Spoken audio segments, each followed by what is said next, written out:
Welcome to the No BS Spiritual Book Club's live streaming interview series, where leading new thought teachers, speakers, and authors share the intimate stories behind the 10 best spiritual books that inspired them the most on their spiritual journey. From well-known classics to hidden gems you might never have heard of, the No BS Spiritual Book Club saves you time and money by sharing reliable recommendations from those who've walked the path before you.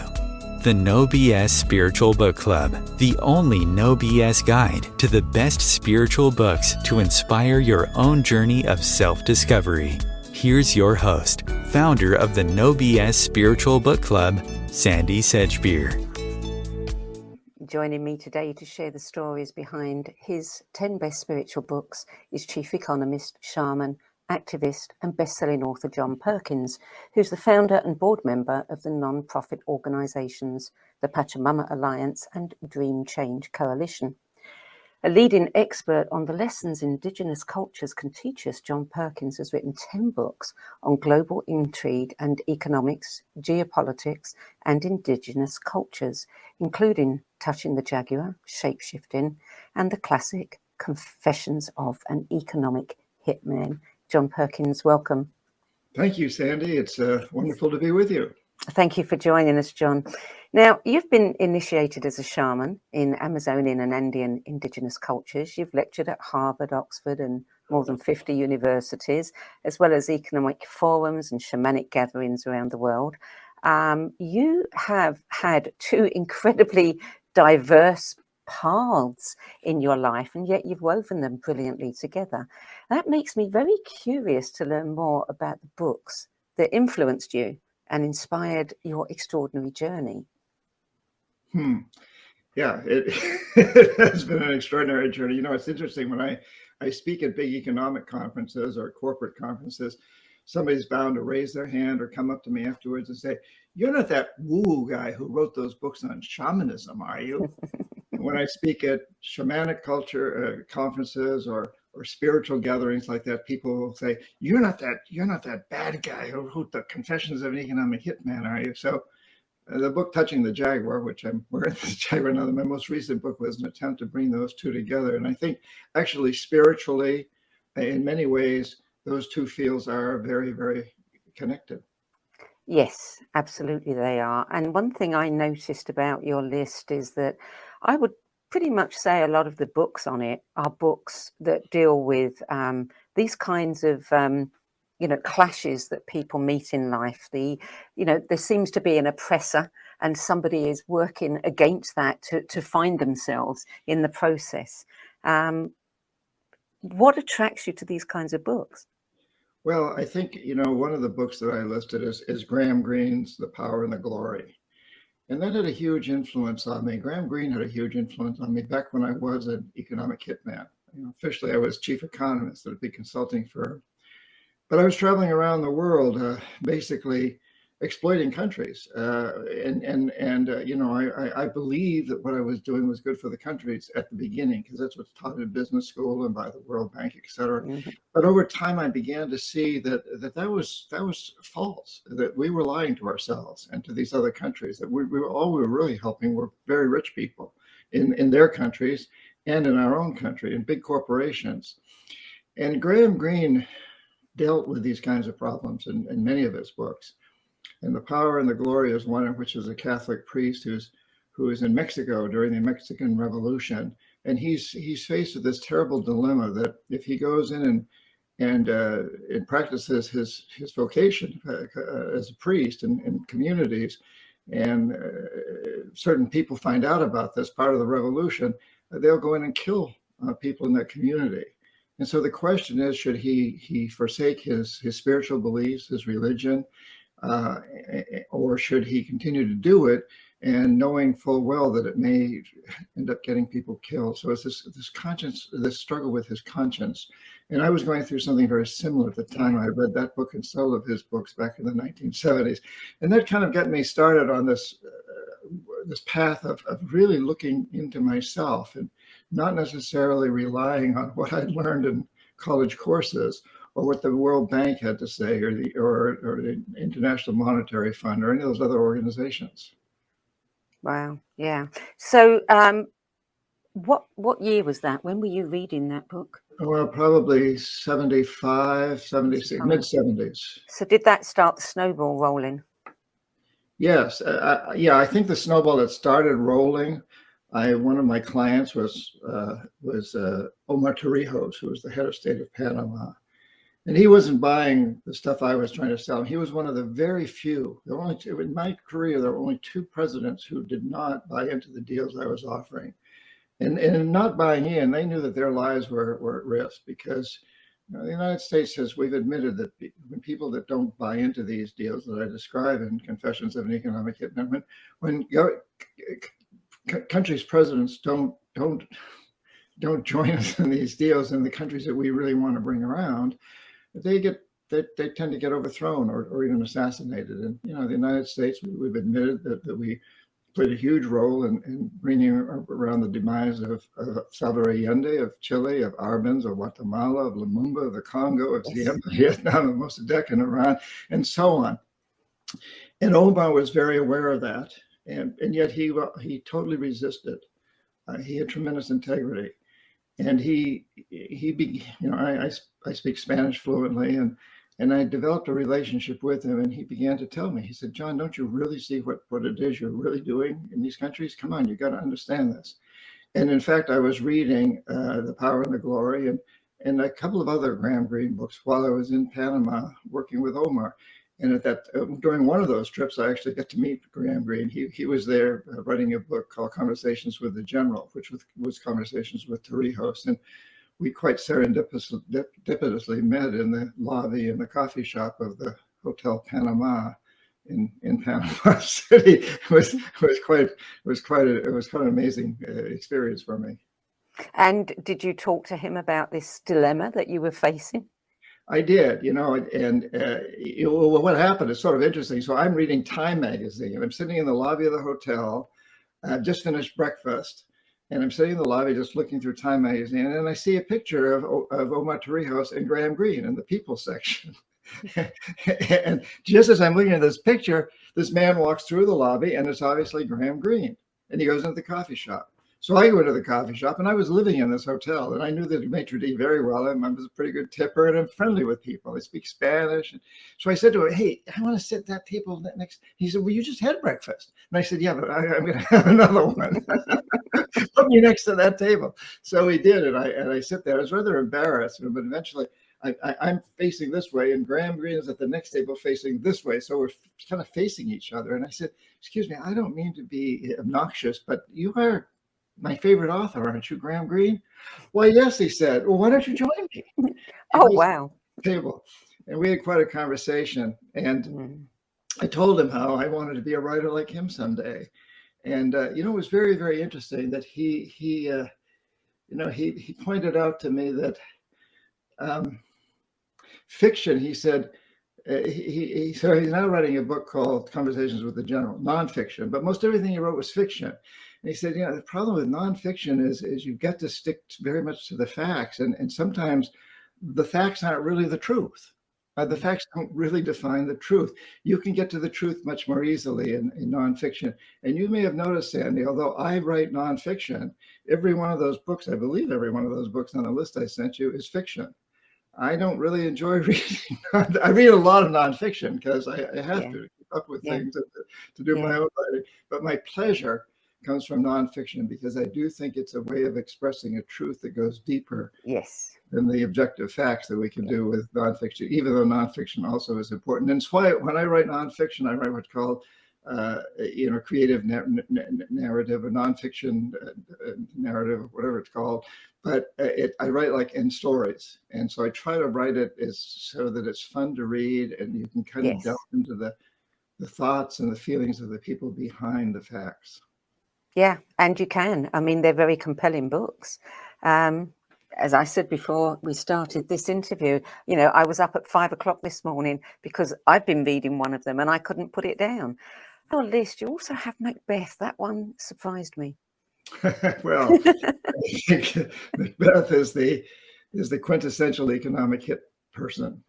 He and Lady Macbeth combined. Yes, yes. And they're struggling with this whole thing. And the idea is, how do you overthrow a king? And in the end, you have to, they conclude that you had to assassinate the king. And it was a huge, consciousness searching thing. And, this image of Lady Macbeth rubbing her hands and saying she can't get the blood off her hands like this. That's, wow. I went through that. I didn't actually ever kill anybody. But I knew that if presidents and their administrations didn't accept my ideals, there were people right behind me called the Jackals that would overthrow presidents or assassinate them. And the man I just referred to, Omar Torrijos, the head of state of Panama, was killed in a very suspicious private plane crash soon after he signed the Panama Canal Treaty with Jimmy Carter. Most people believe that it was an assassination. And it also followed on the only other client I had that didn't play the game, and that was Jaime Roldos of Ecuador, who died almost exactly the same way in a private plane crash less than 3 months before Omar. So, I didn't have blood on my hands, so to speak, but I could really relate to these characters who were, I went through something very similar at some point, saying, why on earth did I ever get involved in this horrible world that I was involved in? And that's why I decided to spend the rest of my life trying to change it. Yeah. Puts you in a very invidious position where you've got to take the road of the lesser of two evils, but it's still an evil. Yeah. Yeah. Yeah. And, it's very clever the way our societies portray these things, because in business school, I'd been taught that what I was doing was the right thing. You convince countries to take huge loans and invest in big infrastructure projects, hire our companies that make big profits to build infrastructure projects, and it shows that the economy increases. And it does. You can show that statistically if you use GDP as a measure, gross domestic product. But what I came to understand is that gross domestic product only really measures the very rich. It doesn't measure overall prosperity. But it took a long time for me to understand that. And once I did, it was very tough to get out. There was tremendous pressure put on me not to get out. Plus, I grew up son of a relatively poor teacher in rural New Hampshire. I'd always dreamed of traveling around the world, making lots of money, flying first class, staying in the best hotels, wining and dining with presidents. And now I'm doing all that. And so the temptation not to believe the truth, as I was beginning to know the truth, hounded me. And that's a theme that runs through so many of these books that I put on my list, whether we've mentioned the Graham Greene books, and also Macbeth, and you look at Heart of Darkness by Joseph Conrad. These books deal with that struggle.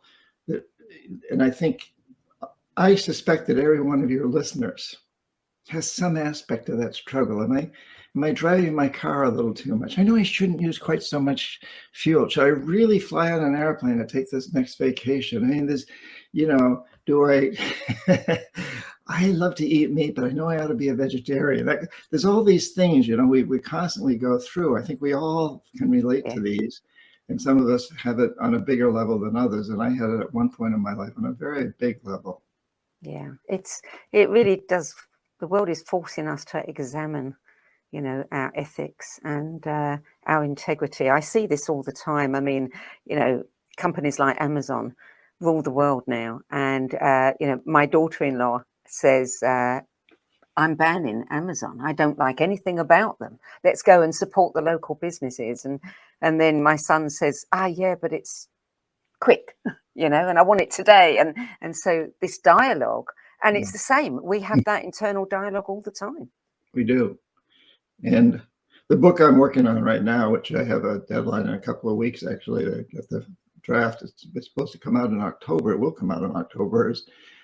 It deals with the economic hitment of China and how they've learned from our successes and our failures, and they're doing a much better job than we are at taking over so much of the world.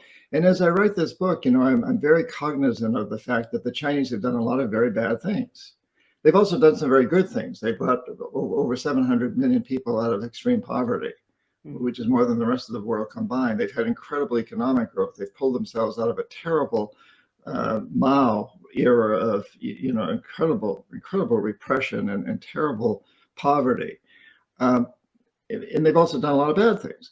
But if I talk about the good things, and I've done this on podcasts and so on, working into this book, I often get a very strong knee-jerk reaction from Americans, especially, say, "Oh, how can you say anything good about the Chinese?" And and then I talk to Chinese people, and they have a very, very different aspect. And it's interesting to me that none of the ones I've talked with paint us in a bad picture. They're concerned that we don't understand them. Yeah. But it's so interesting to see how we have these very, very strong feelings that are hard to overcome, and most of them are based on some aspect of facts. But then there's always a slant that's put on that. We're all conned to a certain degree, and we in the United States are very conned to thinking that the Chinese can do very little that's good, that we ought to be very suspicious of them. And in fact, what we've got to understand is that they have a population that's the same as ours, plus 1,100,000,000 people. And their economy is going to overtake ours very soon, and already has in most of the world. And that if we don't try somehow to come together, these two countries, to change what economists are increasingly call a death economy, an economic system that's basically consuming itself into extinction. If China and the United States and Europe and much of the rest of the world don't come together to understand that we can disagree on lots of things, but we must agree that we're going to end this insanity of short-term maximization of profits and materialistic consumption. We've got to come together to change that. Absolutely, we do. Absolutely. Is there anything more you want to say about Shakespeare and Macbeth? Well, so much of Shakespeare struggles with these very, very issues. Perennial, aren't they? Yes. Yes, we never learn. And sometimes he does it through romance, as in Romeo and Juliet, and the struggle between, well, I love this man, I love this woman, but they're my enemies. Their families are my family's enemies. What do I do about that? What a classic struggle that is. And again, probably a lot of us went through that. I was born in a little rural New Hampshire town where there was a clash between the Protestants and which were mainly Calvinists, Methodists, and Congregationalists against the Catholics.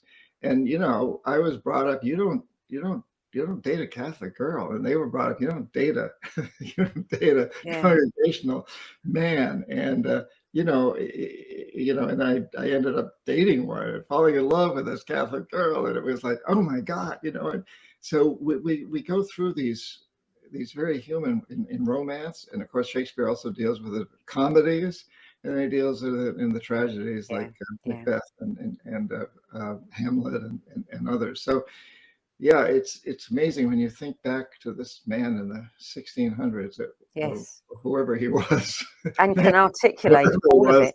That wrote these incredible analyses of human character that are still with us, that are still so relevant.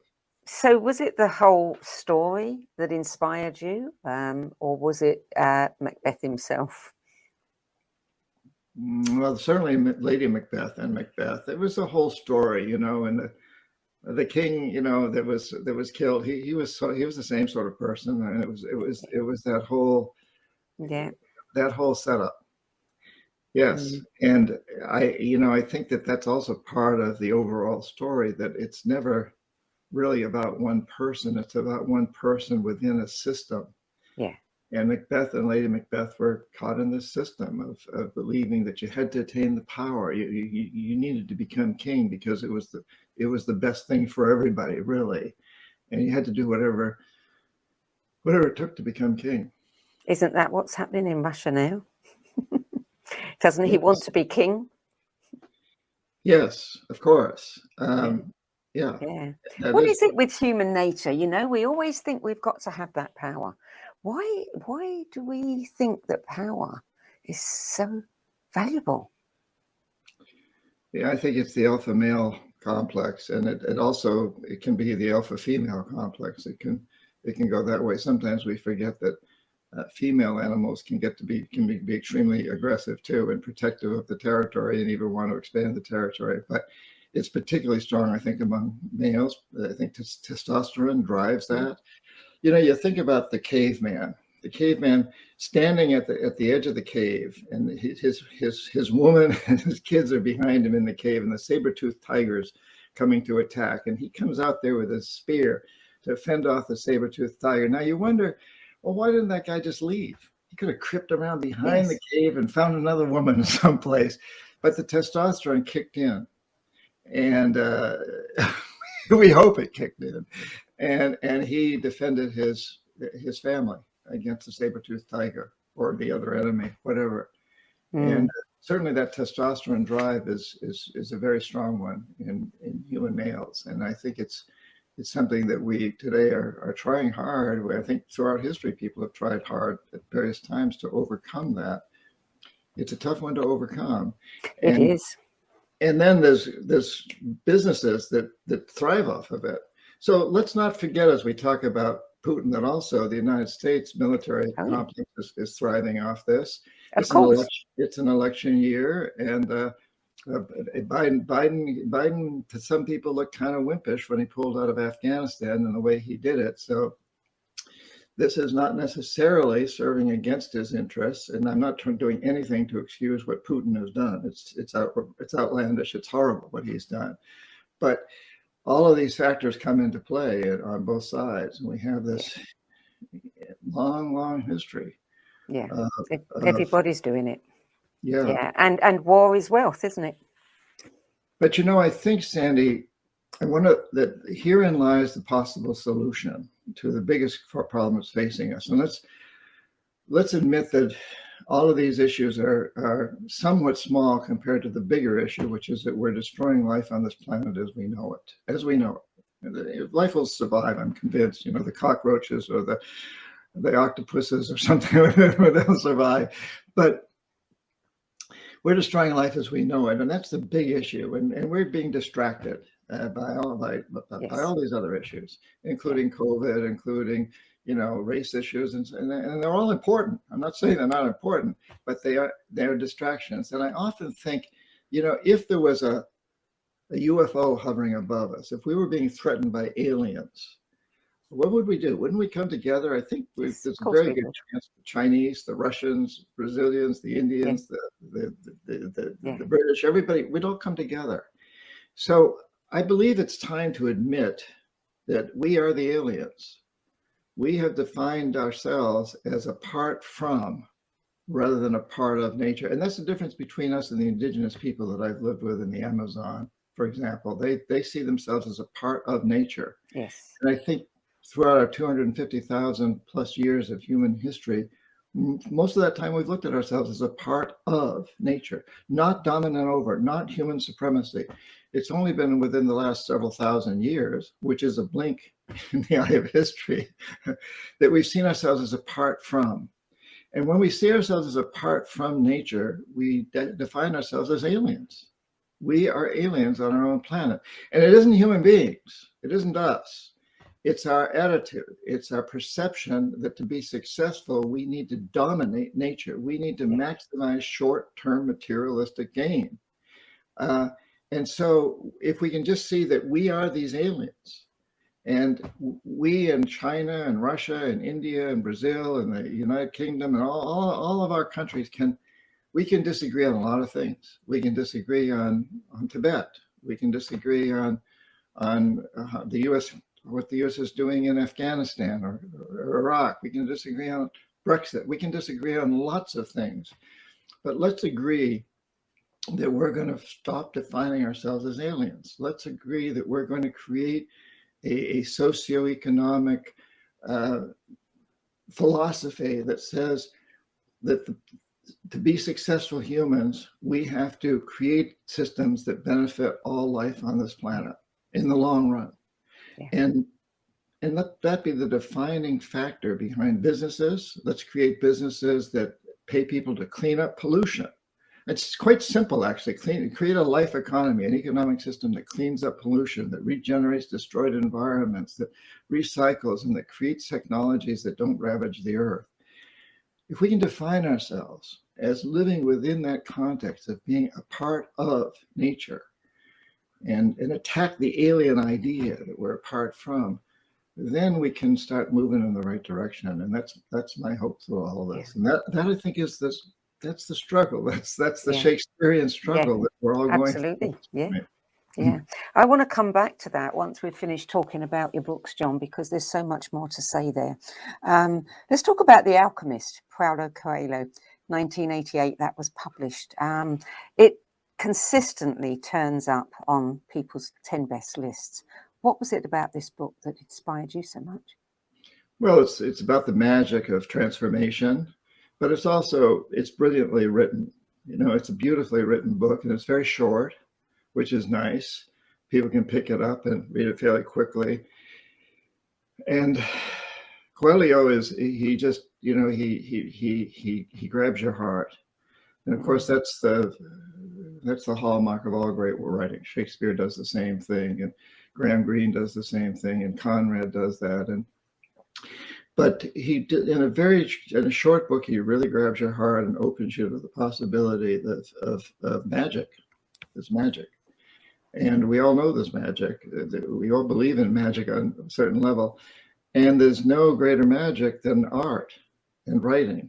And for me, all of these books that are on the list, I think all of them, always inspired me to want to go deeper into writing. It was a long time when I gave up on writing. I was badly hurt by a English professor back years ago, and I just decided not to write anymore. But then I began to read things like these books that are on this list, and including The Alchemist, and could see the magic in it, and how the pen indeed is mightier than the sword if we just allow it to be, if we use it properly.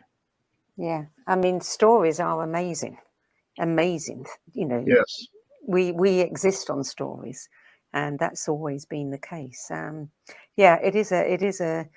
It's also one of those, for me, it's one of those books that it's very simple, and the more simple it is, the better, because it cuts through, all of the crap. Here's the point. Right. Yeah. And I think.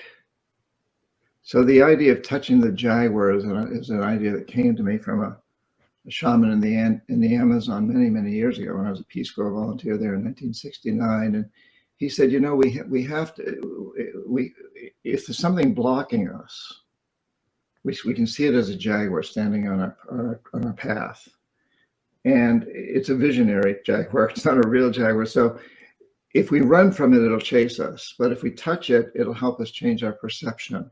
And when we change our perception, we change our value system. When we change our values, we change our actions. When we change our actions, we change reality.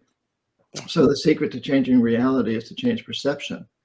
And that's why right now, if we can change from this idea of maximizing short-term consumption and profits, material profits, to long-term benefits, that's a change of perception. But it changes our actions. If we realize that there is no England, there's no Canada, there's no United States, there's no corporations, there's no religion except as we perceive them. And when enough people accept a perception or codify it into law, it has a huge impact on reality. And I think that's part of all these books on this list, and it's certainly part of The Alchemist, is that by changing perceptions through art, primarily that's one of the ways of doing it, and through changing perceptions, we change reality. That's a powerful thought, and it does help you realize that art is a lot more powerful ultimately than military might. Indeed, because military might may force people to do certain things, but it doesn't really get them to change necessarily. No. I don't think you can change until you're touched deeply by something. Yes. Then it kind of hits in the muscle, and then change occurs. Yes. Yeah. Yes. Yeah. So let's talk about Grendel by John Gardner. That book was published in 1989. When did it come into your life? Do you recall? Probably shortly after that. I don't recall exactly. Early 90s must have been. And that was the time that I was going through quite a transition. And what I, took about that book, so it plays off the story of Beowulf, which is also on the list. On the list, yeah. and I was always taken by Beowulf. The fact that Beowulf has to confront and fight the monster, but he has to do it alone. He says he has to go down into this dark pit and kill the monster. He can't take any of his comrades with him. He has to do it alone. He has to do it on his own. And ultimately, he has a special sword that he uses, which actually is a special perception. That's how I read it. And I love the fact that Grendel, then John Gardner, in writing Grendel, he saw very clearly that once you kill the monster, you have to kill the mother of the monster. And I think that's such an important statement, because once we understand what it is that's holding us back, once we've touching the jaguar, what's holding us back, then we really have to go a little deeper and say, well, what caused that? What's the mother of that feeling? So, for example, I understood at some point that I was not touching the jaguar, that I always wanted to be a writer, but I'd given up. I didn't dare. I wrote a lot of reports as a chief economist. I was great. That's one of the reasons I was successful, because I could write well. I could convince people through my writing, but these were not personal. But I was writing a lot of personal stories on my own, novels, short stories that I never tried to publish. I didn't want anybody to read them. I didn't want to be rejected. And once I understood that, then I had to understand, well, why do I have this feeling? And I had to go back and look at this college professor I'd had years before who terrorized me into believing that I couldn't write. That was the mother of the monster. I had to recognize that. Why am I giving this college professor all this power? He's just one person. Mm-hmm. So Grendel is about, going back and going to the mother, kill the monster within you, and then you got to go for the mother. This Beowulf is this ancient tale, this epic. We don't know where it comes from. Actually, it's many theories, and so many of those tales are really they're a form of psychoanalysis. Yeah. So back in the old days, and still in indigenous cultures, I still find this with the Shuar and others in the Amazon, that they tell these stories, and all of these stories, many of these stories, they're really helping you deal with your own psychology. Yeah. Well, it's all metaphor, isn't it? And we can understand metaphor on a very unconscious level. It speaks to us in ways that perhaps, we couldn't be reached otherwise. Yes. Yeah. So where does A Gentleman in Moscow come into it, or Moscow, as the Americans say, Amor Towles' book? I mean, that's an interesting one. Just before we came on, I was looking at this list that I sent you and wondering that very question myself. Because it doesn't quite fit with the others so well as this. And I think why I have it on there is because I just recently read it. And I was deeply taken by the writing. Here's a story that if I were to recommend it to you and you say, well, what's it about? Well, it's a guy who spends his life in a hotel.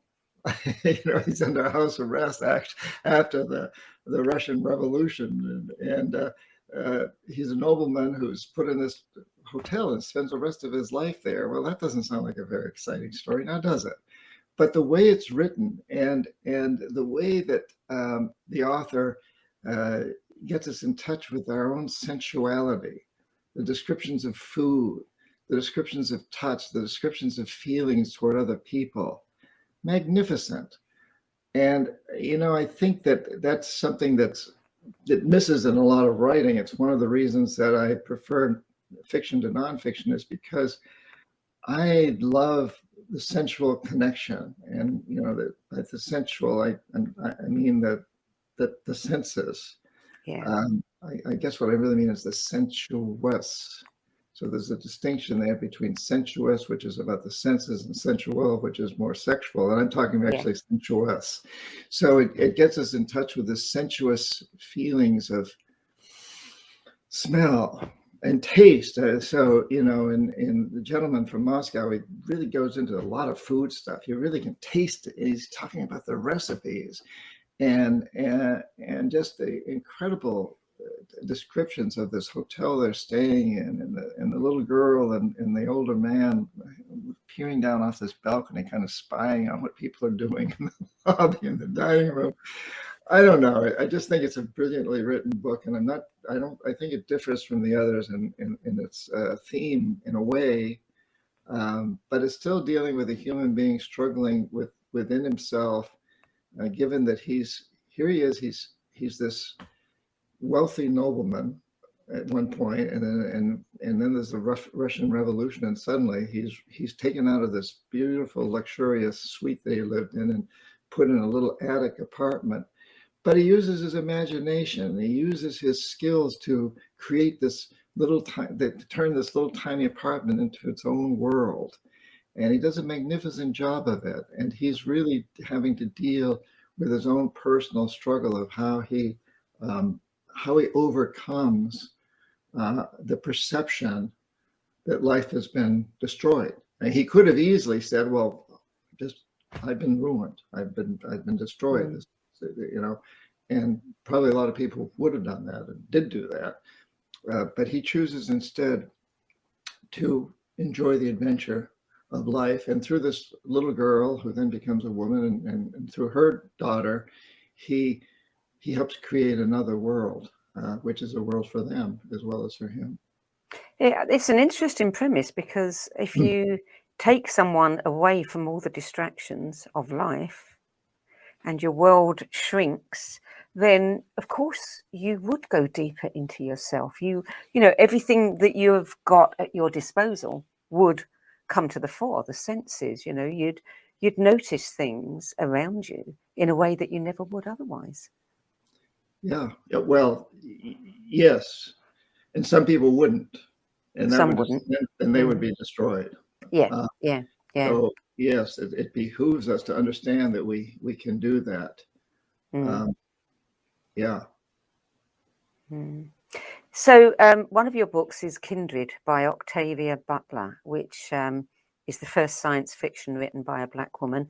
And I read that it's become a cornerstone of Black American literature, which is an incredible combination of slave memoir, fantasy, and historical fiction. So what was it about that book that you enjoyed so much?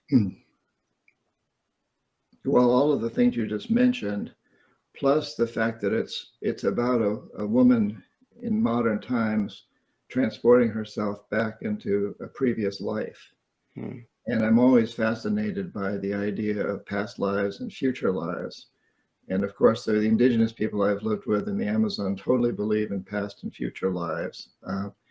And I think this book is an amazing affirmation of that process. I guess some people wouldn't see it as an affirmation; they might see it as a wild fantasy. But I saw it as an affirmation, and it's brilliantly written, and it so beautifully portrays the aspects of what it was like to have been a slave on these plantations in the United States. And we've, as a young person in high school, I was required to read Gone with the Wind, this classic, and we've realized since that had a very romanticized view of the southern plantations, and terrible, really, when you think about it.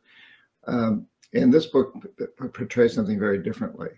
And it actually shows the dilemma of the plantation owners too. They were poor. A lot of them were. There wasn't these huge, beautiful Terra type, which is Gone with the Wind. That the plantation's name is Terra. and the balls and the pretty dresses and all this stuff and the gallantry of the men. None of that's portrayed in this book. Instead, you see a plantation that's struggling to survive.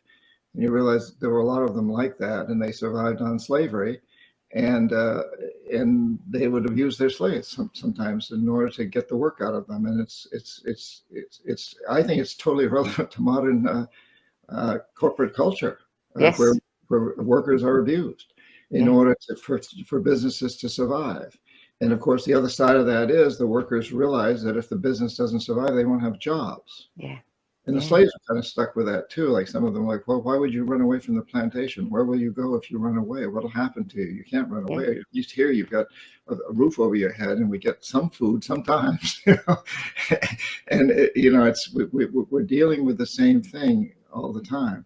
And again, I think that's another theme that runs through so many of these books. You've got Joseph Conrad's The Heart of Darkness, where they're exploiting ivory, killing elephants. Yes. Ivory up the Congo River in Africa back in the late 1800s. And, the people doing that, they're doing it because that's what it takes to survive, that the British Empire needs, or whatever the empire is. It could be Dutch, it could be British, it could be French, whatever the empire is, it needs this ivory to survive.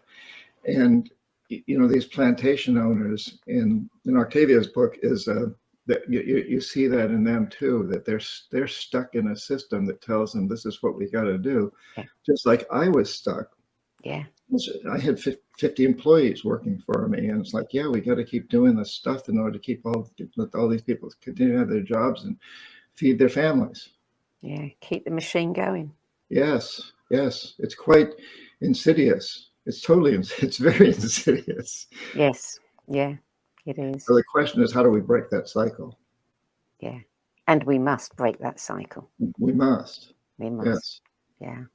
So I'd never heard of this book, John Steinbeck, The Acts of King Arthur and His Noble Knights, his final unfinished work. Yeah. Well, King Arthur and the Round Table, that's a fascinating, it's always, I grew up on that story, and I'm just looking at the list now, and I noticed that I don't have on here the Myths of Avalon, which is the woman's version of that story. Yeah. And which is another book that I love. Me too. And I don't know why I could have gone on with 10 more books and then 10 more after that. But so this whole, the whole Arthurian tale, and the aspect, again, that I like of it, and I'm not sure that this comes out of Steinbeck exactly, but it comes through that, the Knights of the Round Table, they're sitting around the Round Table, and the Grail appears, and several of the knights jump up to grab it, and it disappears. And Merlin walks into the room, and he says, "Fools, you can't just grab the Grail. You have to go out and earn it." And the knights say, "Well, how do we do that?" And Merlin says, "Well, you've got to go to the darkest place at the edge of the forest, the scariest place you can find at the edge of the forest, and a place where there are no trails. And you've got to go by yourself, and you've got to enter the forest by yourself in the scariest, darkest place where there's no trails. Nobody's gone before you. You've got to go on your own completely. And as you go into the forest, you'll meet monsters." The Grendel. Touch the Jaguar. Yeah. Yes. You'll meet dragons. You'll meet black knights standing on bridges that will want to defy you. You'll meet beautiful maidens who will try to seduce you off your path. But if you confront each of these jaguars as you go into the forest, and you use your heart and your brain, don't pull out your sword. Use your heart and your brain to overcome them. Then eventually you'll reach your Grail. And of course, the Grail is self-awareness, self-consciousness. It's higher consciousness. So I love the Arthurian tales from that standpoint of the quest, the inner quest. Again, it's that mythology of how do we go deeper inside of ourselves to discover who we really are and how we can be better at being who we really want to be. Yeah, yeah. And I'm so glad you mentioned The Myths of Babylon. I mean, it's one of my favorite books. And what I took from that was, which really impacted me, was how much we've lost about our connection with nature. You Yes. know, Yes. the magic that is in that, Yes. gone. Yeah. And the deep feminine that is Yeah. within all of us. Yes. Nurturing. Yeah. Yes. Yeah. Yeah, it should be. Well, that I see. I took these 10 books off a list of about 40, I suppose, or 50 I have. I don't know. And I kind of arbitrarily went through them. I just sort It's very hard, isn't it? of. Yeah. Yeah. Lots of people try to sneak. Oh, well, can I have the complete works of? Just to get a few more in there. So the last book on your list is Drums Along the Mohawk by W. Edmonds. That was published in 1936, and it's been a classic ever since. So I grew up in New Hampshire, and my family goes back to the 1600s in New England. I had a great something grandmother who was captured by the Abenaki Indians, Algonquin-speaking people, and taken off as a captive and became one of them. And I've always been really fascinated by this intersection of when the Europeans arrived and the people of the Amazon are experiencing something very similar today, which is why I asked for the Amazon when I joined the Peace Corps in 1968, because I wanted to go someplace where this was happening again. And you had this incredible clash of cultures. So you had people who truly believed that they were a part of nature, the indigenous people, the Indians, and Drums Along the Mohawk. And then you had the Europeans who were really moving more and more toward being apart from nature, taking over nature, destroying nature, cutting the trees. The forest was evil. The Indians must be evil because they lived in the forest. And this incredible clash. And of course, there was this huge seduction for the Indians because suddenly they had their wigwams, their traditional wigwams, but they could put metal stoves in them, wood burning stoves that made them a lot warmer. And they could, they had warm clothes, and they had flintlock guns that were a lot more effective in many respects than bows and arrows. So it was a very seductive thing for them. And at the same time, it was pulling them further and further away from their connection with nature. And we went through this process. And in that process, we all became further removed from nature.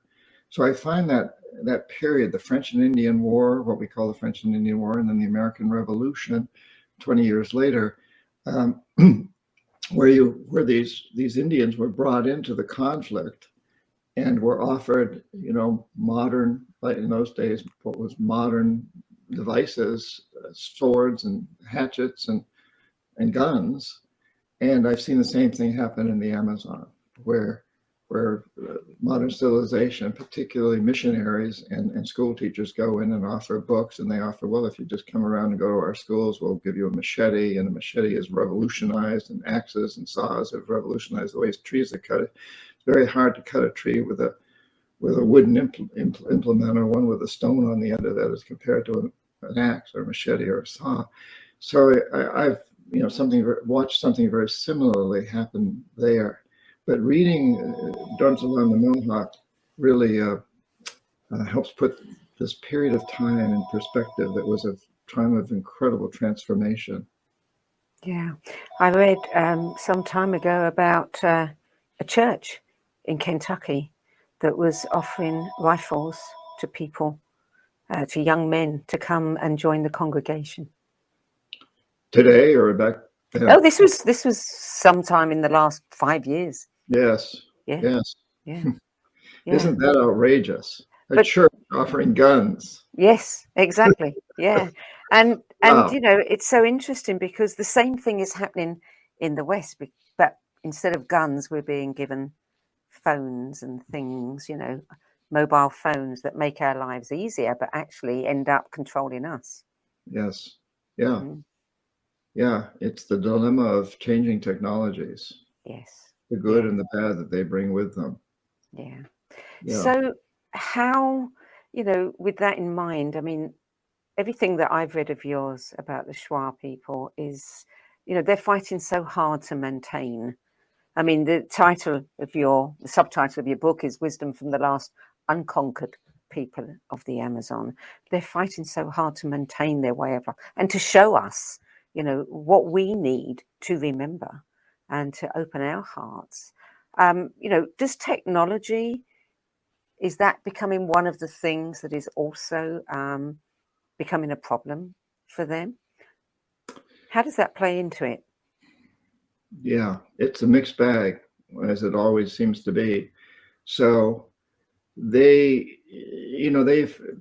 have a huge struggle against petroleum and mining companies now, both American, Canadian, European, and especially today the Chinese are getting bigger there also.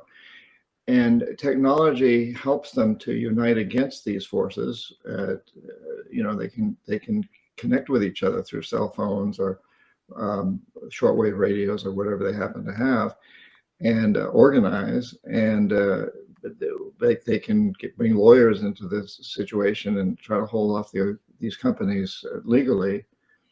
At the same time, all of this stuff separates them from nature. And that starts with schools coming in. We think that books are great, that people learning to read. That's what this program is all about. But I've watched from 1968 when I first lived out there. All the little boys would spend their whole day with their dads in the forest learning about the animals. They were hunters, and they were learning, and they were hunters with tremendous compassion for the animals. Yes. And they learned that compassion. And the little girls would be with their mothers learning about the plants because they dealt with the plants to eat and for medicinal purposes. And they really learn about the plants. They learn to love the plants and know that in future or past lives, they might be a plant or an animal. And then the schools come in and suddenly they're no longer doing that. Instead, they're sitting in classrooms and the teachers are telling them, well, you don't really need to learn from your mom or dad because it's all in the books. And so there's that separation.